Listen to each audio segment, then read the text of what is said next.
দর্শক বিপিএল এর সিলেট পর্ব কভার করতে সেখানে রয়েছেন আমাদের সহকর্মী হাসিনুর রহমান।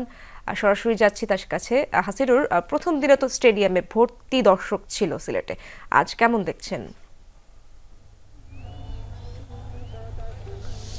আসলে দ্বিতীয় দিনে এখন পর্যন্ত মাঠে কিন্তু ঠিক সেই পরিমাণ দর্শক নেই, অনেকটাই ফাঁকা, 3 ভাগের 1 ভাগ দর্শকও এই মুহূর্তে নেই। তবে প্রথম দিন সিলেটের ম্যাচ ছিল শুরুতেই, আজকেও সিলেটের ম্যাচ আছে, স্বাগতিক দল, তখন সেই দলকে ঘিরে অবশ্যই দর্শকদের আগ্রহটা বেশি থাকবে। তার মনে হয় সেকেন্ড ম্যাচ যেহেতু বিকেলের পর হয়তো দর্শক সংখ্যা আরও একটু বাড়বে। আর আরেকটা বিষয় যে সিলেট দলটাও আসলে ভালো পারফরমেন্স করতে পারছে না।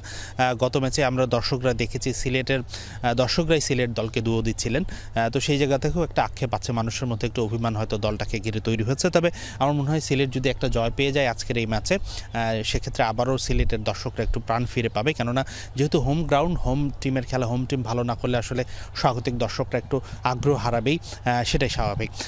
এই মুহূর্তে একটি ম্যাচ চলছে ঢাকা এবং রংপুর। অবশ্যই এই ম্যাচে রংপুর ফেভারিট এবং রংপুর আগে বোলিং করছে।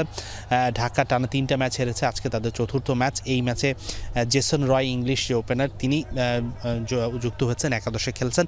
আজকে সকালেই ইনফ্যাক্ট তিনি সিলেটে এসে পৌঁছেছেন এবং এসেই ম্যাচ খেলছেন।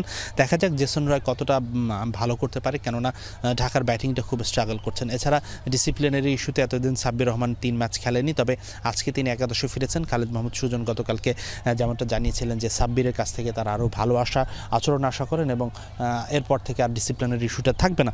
তো দেখা যাক সব কিছু মিলে ঢাকা কী হয়। তবে অবশ্যই এই ম্যাচে রংপুর ফেভারিট। এবং আরেকটি বিষয় যে নাহিদ রানা, জাতীয় দলের স্পিড স্টার, নতুন সেন্সেশন বাংলাদেশ দলের, তিনি কিন্তু টেস্ট দিয়ে অভিষেক হয়ে আস্তে আস্তে হোয়াইট বল ক্রিকেটেও ভালো করছেন।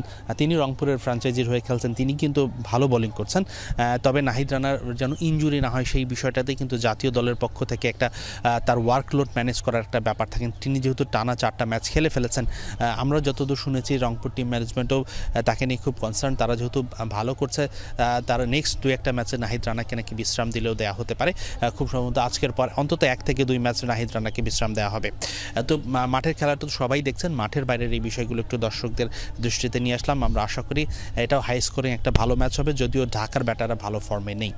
তো এই ছিল আমার কাছে সবশেষ আপডেট। হাসিনুর, অনেক ধন্যবাদ আপনাকে।